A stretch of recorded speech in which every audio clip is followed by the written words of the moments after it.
नमस्कार, धर्म ज्ञान के दर्शकों का स्वागत है। मैं हूं आपके साथ कविता राणा।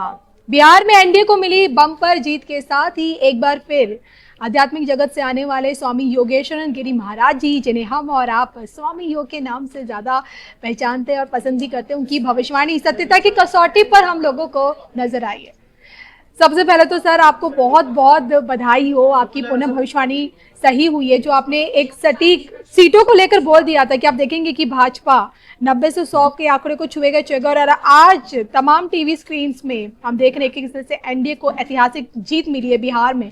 इस पर आप क्या बोलेंगे आज?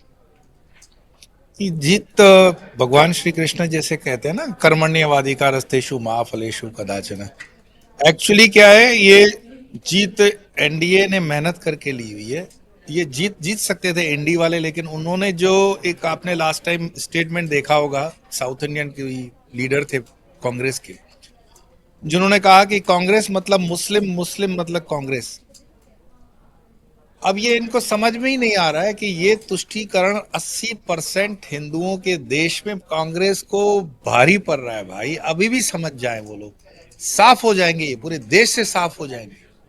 आप एक छोटी सी पॉपुलेशन के रेशो को खुश करने के लिए मेजॉरिटी को नाराज कर रहे हो जी। तो जो नाराजगी है वो वोट काम कर गई। बीजेपी ने जो काम किया है वो काम कर गया, नीतीश कुमार जी की छवि काम कर गई, बहुत से फैक्टर्स हैं।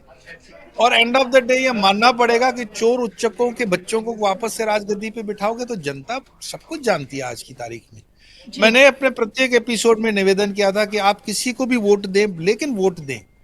अब तक होता क्या था कि हिंदू वोट करने जाता ही नहीं है भाई, और दूसरे वाले आप समझ रहे हो सुबह से लाइन में लग जाते हैं और वोट करके आ जाते हैं। हिंदू आराम से जैसे पिकनिक कर रहा है। लेकिन इस बार बिहार के अंदर हिंदू ने वोट किया, उसका परसेंटेज जैसे बढ़ेगा, और मैं ये आपके इस प्लेटफॉर्म पर ओपनली कहता हूं, इस देश में हिंदू कुछ न करे, 5 साल की जो वोटिंग आती है, एक बार वोट करने जाए, ये उसके लिए मतलब ब्रह्म प्राप्ति करने का ज्ञान है, ये उसकी सुरक्षा होगा। क्योंकि हिंदू वोट करेगा बीजेपी को ही करेगा, क्योंकि दूसरा ऑप्शन नहीं है आपके पास। हिंदुओं के लिए दूसरी कोई पार्टी नहीं है, हिंदुओं के लिए दूसरा कोई नेतृत्व तो नहीं है। और बिहार ने ये बहुत सही निर्णय लिया है। हाँ, कहने वाले आप कह सकते हो कि अंधभक्त है या ये वो, बट मैं कहता हूं कि बिहार के पास दूसरा ऑप्शन जो था, प्रशांत किशोर जी के नाम से जी। मैं व्यक्तिगत तो उनसे कभी मिला वगैरह नहीं हूं, पर उनकी एक छवि अच्छी है, साफ है अभी तक। पर वो मुझे लगता है कि जनता शायद बीजेपी से जब एंटी इनकम्बेंसी बढ़ेगी अगले चुनाव में तब देखा जाएगा। पर फिलहाल तो BJP we have to accept the fact, सत्यता को स्वीकार करें। और बीजेपी और एनडीए की ये जो जीत है, ये बिहार के जनमानस की जीत है, ये विकास की जीत है। तो बिहार में तेजस्वी राहुल का जो महागठबंधन औंधे मुंह गिरा, क्या हम ये समझे कि ये एक शुरुआत है परिवारवाद को खत्म करने की? मैं आपको, चलो ये तो गिरा, ये तो आपको दिखाई दे रहा है। आपको यूपी में भी वो गिरने वाले आपको दिख जाएंगे। मुलायम सिंह की जो फैमिली आपको दिख रही है वहां पर, ये वही रिपीट अगर वहां पे होगा, ये बहुत बड़ी मिस्टेक होगी। अगर अखिलेश यादव राहुल गांधी से हाथ मिलाकर यूपी में चलेंगे, दोनों साफ हो जाएंगे। क्योंकि जन्म कुंडली के हिसाब से भी भाई पनौती है, किसी को नहीं जीतने देगा ये। हम तो डूबेंगे सनम, तुम्हें भी ले डूबेंगे वाली बात है। जिसके साथ कांग्रेस खड़ी होगी वो डूब जाएगा। कांग्रेस बिल्कुल ग्रहदशा खराब है। जैसे कभी कभार होते हैं ना, कोई आदमी शगुन अपशगुन होता है, तो ज्योतिष विद्या के आधार पर मैं कहूं अपशगुन है। जो उसके साथ खड़ा होगा डूब जाएगा। हाँ, ये अगर परिवर्तन हो जाए, नेतृत्व में परिवर्तन हो जाए, कुछ उनके स्ट्रक्चर में परिवर्तन हो जाए तो अलग बात है। बाकी इस पर्टिकुलर नेतृत्व के साथ आप नहीं चल सकते हो कांग्रेस के। दूसरी बात, कांग्रेस को नीति जिसको कहते हैं आमूल चूल परिवर्तन बदलनी पड़ेगी। माइनॉरिटी को अपीजमेंट छोड़ करके समभाव में भी आ जाए। मैं नहीं कहता हूँ हिंदुओं को खुश करो, समभाव भी आ जाओ तो भी आप अच्छी खासी टक्कर दे सकते हो। क्योंकि कांग्रेस का कैडर आज भी जिंदा है, मरा नहीं है। जी। वो नाराज है लेकिन मरा नहीं है। अगर इसकी लीडरशिप चेंज हो जाए और उसका एटीट्यूड चेंज हो जाए तो हो सकता है। तो बिहार के अंदर जो ये जोड़ी गिरनी थी, क्योंकि ये गधे घोड़े की जोड़ी थी, घोड़ा गाड़ी में चलाओगे तो दो घोड़े चलाओगे, गधों में चलाओगे तो दो गधे चलाओगे, लेकिन गधा और घोड़ा मिला करके मैंने आज तक कोई गाड़ी नहीं देखी है। दोनों एक दूसरे के सपोर्टिव कभी थे ही नहीं, हैं भी नहीं, रहेंगे भी नहीं, एक दूसरे को काटने छाटने वाले हैं। यही सेम यूपी में अखिलेश यादव और कांग्रेस का कभी कोई जोड़ी रहा नहीं है वैसे ट्रेडिशनली। जी। ये तो मजबूरी में बीजेपी को नीचे दिखाने के लिए एकजुट हो जाते हैं, पर अंदर अंदर से एक दूसरे को काटा काटी चलती रहती है। इससे मुश्किल है उनका जीतना। और बिहार में तो मतलब हम जानते थे कि एक दूसरे को नहीं जितवा पाएंगे, उल्टा लाइबिलिटी हो गया। हो सकता था बिहार के अंदर कि यादव वोट समीकरण में तेजस्वी आगे निकल जाते, लेकिन राहुल के वजन से वो दब गए, नुकसान पड़ गया उसको। यानी कि आपकी भविष्य मतलब ये आपकी संकेत कहें कि राहुल गांधी का साथ जिस किसी को मिलेगा वो गर्त में ही जाएगा। हालांकि देखिए, मुझे याद है कि यूपी चुनाव में भैया जी और राहुल गांधी दोनों एक साथ लड़े थे और तभी उन्होंने मुक्की खाई थी। अब बिहार में हमने देख लिया है, अब यूपी में अगर भैया जी दोबारा गलतियों के नहीं दोहराते हैं, अखिलेश यादव अकेले भी अगर उतरते हैं यूपी के रणभूमि में चुनावी जंग में, तो तब उनके जीतने की संभावना आपको नजर आती है, वो भी तब जब योगी जी हो यूपी में? नहीं नहीं, अखिलेश जी को एक चीज छोड़नी पड़ेगी। अखिलेश अगर एक पंख पे उड़ रहा है, अखिलेश यादव को अगर थोड़ी सी भी बुद्धि होगी तो वो दो पंख से ही कोई पंछी उड़ सकता है। और वो एक पंख जो उसका है वो है मुस्लिम यादव कॉम्बिनेशन। मुस्लिम्स को अपीजमेंट के लिए वो करेगा और यादवों को अपीजमेंट हार जाएगा। जी। उसको समस्त हिंदू समाज को लेके चलना पड़ेगा। और जो ये हल्के किस्म के स्टेटमेंट करने होते हैं ना राजनीति में, हिंदू विरोधी, इस तरह के छोड़ने पड़ेंगे, तो जाकर के हिंदू वोट उसको मिल सकता है। लेकिन फिर भी मैं आपको बताऊं 2027 का, चलो अभी एक और भविष्यवाणी में 1.5 साल पहले कर देता हूं। यूपी के अंदर भी आप योगी जी को हरा नहीं सकते, क्योंकि समीकरण बिल्कुल, जनता जागरूक है, यहाँ का जनमानस जागरूक है, सनातन जागरूक है, और सनातनी जितने हैं वो अब जागरूक हो चुके हैं। जी। तो डिफिकल्ट है ये।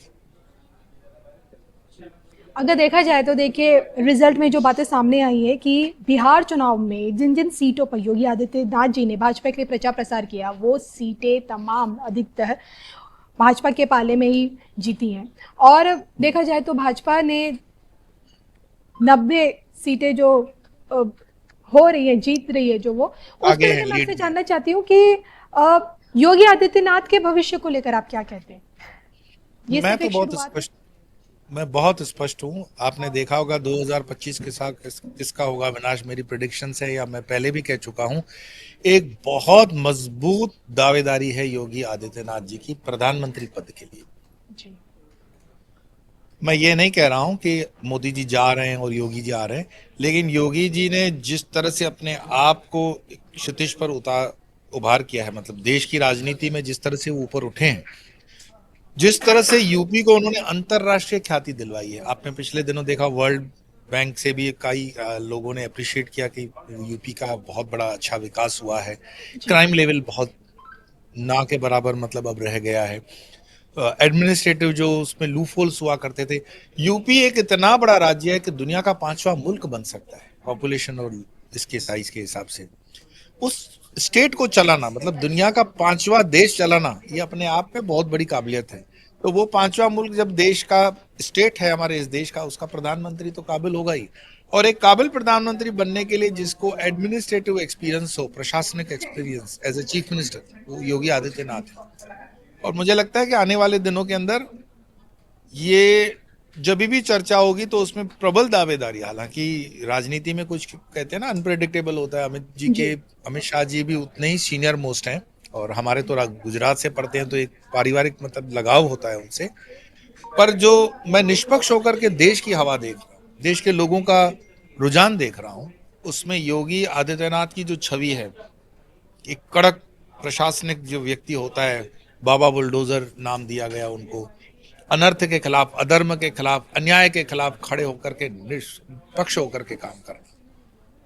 आपने देखा सुप्रीम कोर्ट जैसे हमेशा की तरह जुडिशरी करती रहती है, मानव अधिकार ये वो, तो कहाँ भाई, जब अन्याय होता है, जब चीजों में क्राइम होता है, तो सुप्रीम कोर्ट उस वक्त आंख मूंद करके बैठ जाती और फिर वहीं से बैठे बैठे एसी चैम्बर में बैठे ऑर्डर कर लो।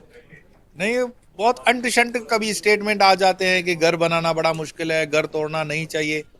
तो आपके घरों के सामने घर बनवा दें। हमारे टैक्स पेयर के पैसे से राष्ट्रपति हो चाहे प्रधानमंत्री हो या जुडिशरी के जजेस हो, पगार तो हम ही दे रहे हैं। तो तुम हमारी सुरक्षा में काम करोगे या जो माइग्रेंट है बांग्लादेशी या दूसरे विदेशी उनके लिए काम करने के लिए आए हो? जनता जाग चुकी है, मैं बता रहा हूं। जनता पूरी तरह से जाग चुकी है, पर यहाँ पे हल्कापन नहीं करेगा। हिंदू या मेजोरिटी में है। जो चीज जिसको हम बोलते हैं ना, वो जेनजी आंदोलन वगैरह बांग्लादेश में हुआ, पाकिस्तान या दूसरे देशों में, इस देश में अगर आंदोलन हुआ तो मेजोरिटी अगर आंदोलन करेगा तो यह गंद और फफूंद को बाहर कर देगी। हम ऐसे लोग नहीं है कि हिंदू की जो डिस्ट्रक्टिव मेंटेलिटी की हो, नहीं, हिंदू का भी डिस्ट्रक्टिव मेंटेलिटी का नहीं रहा, कंस्ट्रक्टिव मेंटेलिटी का रहा है। पर हिंदुओं के ऊपर जो पिछले कई सालों का अन्याय हुआ है, अलग अलग कॉर्नर से, एडमिनिस्ट्रेटिव हो या जुडिशरी हो, वो जाग चुका है अभी। तो उसमें योगी आदित्यनाथ ने जो ठोस खड़े होकर के जवाब दिया, जुडिशरी का ऑर्डर क्या है वो तो ठीक है, लेकिन उसका तोड़ भी निकाल करके काम तो करके ही दिखाया। आज देश को ऐसे नेतृत्व की आवश्यकता है। हमारे गृह मंत्री बिल्कुल आयरन मैन है। मुझे लगता है सरदार वल्लभ भाई पटेल के बाद अगर कोई इतना कर्मठ कोई होम मिनिस्टर है तो अमित शाह जी हैं। लेकिन जनता जनार्दन जो मैंने बताया ना कि जो बहुत एक फ्लो के साथ स्वीकार्य बनते हैं, वो योगी आदित्यनाथ है। हालांकि दोनों योद्धा हैं अपने आप में, दोनों मातंड हैं, दोनों ही देश प्रेमी है, दोनों ही राष्ट्रभक्त है, इसमें कोई शक नहीं है। फिर एक जन्म कुंडली वाला फैक्टर आता है, तो वो फैक्टर योगी आदित्यनाथ को फेवरेबल है। फिर एक बैकग्राउंड भी आता है कि वो त्यागी और वैरागी हैं, तो जनता का सहज उस पर विश्वास आता है। तो ये थोड़े से फैक्टर जो होते हैं प्लस माइनस 1-1 करके, बाकी लास्ट में तो देखो अनंत के उसमें क्या लिखा हुआ है ये तो अनंत ही जानता है। हम कोई परमात्मा तो नहीं है। हम वो बता रहते हैं कि जो दिख रहा है और गणित बता रही है, बाकी परिवर्तन जीवन का नियम है। और शायद अब आपने अपनी इसी गणित के आधार पर हमेशा से भविष्य में प्रधानमंत्री को, मोदी जी को राष्ट्रपति की तरफ और योगी जी को प्रधानमंत्री की तरफ बढ़ते हुए देखा है।